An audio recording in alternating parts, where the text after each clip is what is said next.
Mountain Monday. I think it's important to place ourselves where you only hear brown noise and just pay attention to those brown noise.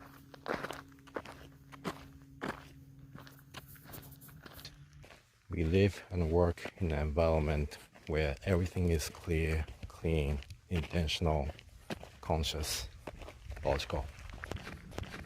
So I escape from endless information inflow and let the existing one in my brain to just diffuse while I pay attention to just brown noise.